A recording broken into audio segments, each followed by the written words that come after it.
comments from Rick, and then we'll take your questions. Disappointed with the loss. I thought we did some good things out on the court to have some success against Arkansas.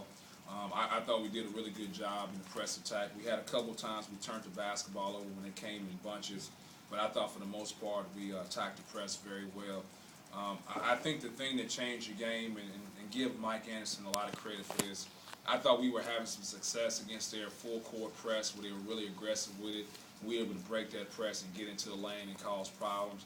And then they went to the 2-2-1, which is a softer press, which really just focuses on keeping you in front of the ball, then drops back to the 2-3 zone. And I thought that's where the momentum changed because we weren't getting an attack at that point in time.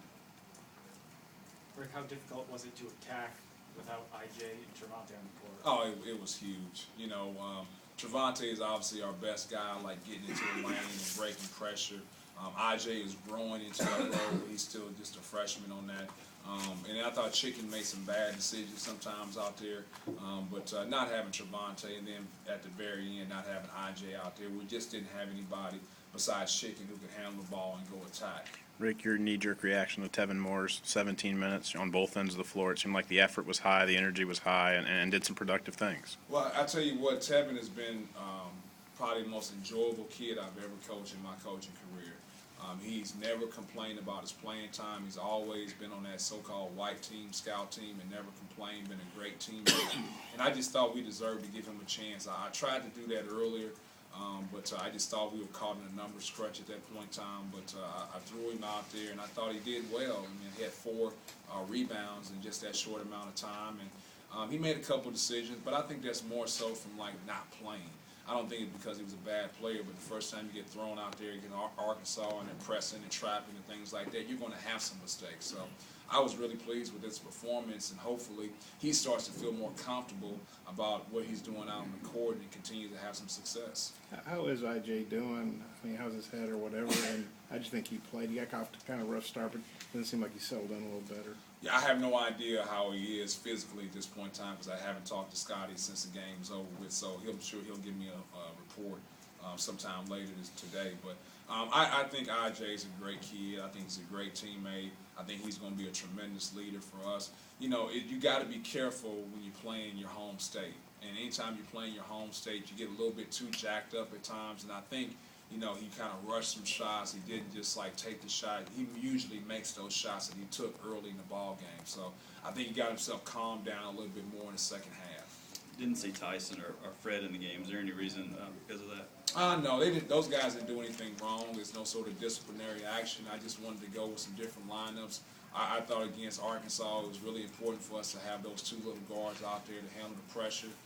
So I think that gave us the best chance to win. And I think Tevin deserved to play because of the way he's been participating and playing in practice. So, but it's nothing disciplinary. Those guys are not in the doghouse. I thought those guys that we played gave us the best chance to win the ball game. Antoine Bell scored like 4 points the last 7 games. Didn't play in a couple of those. What did you think of him today? And where was he on your scouting report? He wasn't on the scouting report. So, he really came in and gave them a lift and did a good job.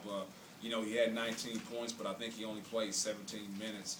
I think it looks like he made more threes than what he did during the course of the game, but he only ended up with 3 threes. But, obviously he came off the bench and gave those guys a huge lift. That last possession, with 17 seconds left, did you want to attack the basket, and things got bungled with Colin? Yeah, I don't want, but Jacoby, I wanted him to have the ball in his hands and attack off of Colin. And he should have never threw the ball in Colin in that situation. I wanted him to attack first and then have Colin as a throw behind for a 3, or Colin a quick reverse to the Chicken and go ball screen. So, but in that situation right there, Jacoby's got to keep the ball in attack. Prior to that, what were your thoughts as to not foul with about 40 seconds to go? Well, I thought we were playing good defense, and I thought if we could get a stop there, and then once we got a stop there, now we could run out and get something in transition. So, it's always questionable what you're doing, and then also, like, who do you foul? You want to make sure if you foul somebody, there's somebody out there that's, a bad free throw shooter, and obviously they got to make sure they touch the ball in order for you to foul them. So I just wanted to play it out and see if we can get a stop and see if we can get a quick score. Was that kind of almost the worst case turnover where you get the turnover but it's a dead ball and they get to set the defense? No question about it, yeah. Free throws today, just 10 of 21. Just talk about how that impacted the game. Well, I thought it was, I mean, we didn't shoot the free throws very well, but I think even more importantly, we missed a lot of front ends and one-and-ones. So I think that's the killer when you get to the free throw line and you miss the front end and a one-and-one. Now you're taking away opportunity not only to get 1 point, but also 2 points. So I thought that was really detrimental to us because I thought we did a good job of getting to the free throw line, but we didn't make them. With them making 7 threes in the first half, and then you look up at halftime, you're going to the locker room, you're only down 4. Did you guys feel like you had the momentum going in there and feel good about it? I didn't feel like we had the momentum, but I felt like we had to do something better as far as guarding the three-point line. I thought in those first 5 to 6 minutes there was just a barrage of three-point shots by them, and I didn't think we closed out. We're already a small team, and so when we're closing out the shooters and we don't close out with our hands up, then it's just like they're just shooting. And so we got to make sure, like, when we close out the guys, we got to close out with hands. And I didn't think we did a good job with that at all in those first 5 to 6 minutes. Can you talk about how the team is continuing to play hard and continue to fight despite being on this losing streak? Yeah, I mean, it's to be expected. I mean, I'm not trying to belittle that, but, like, you're supposed to play hard regardless of the situation. And so I know some people want to give these guys credits for playing hard through the losing streak. But, I mean, if you're not playing hard, you're not giving yourself a chance to win. So, you know, with us having so many, you know, few numbers, we only got 8 scholarship guys.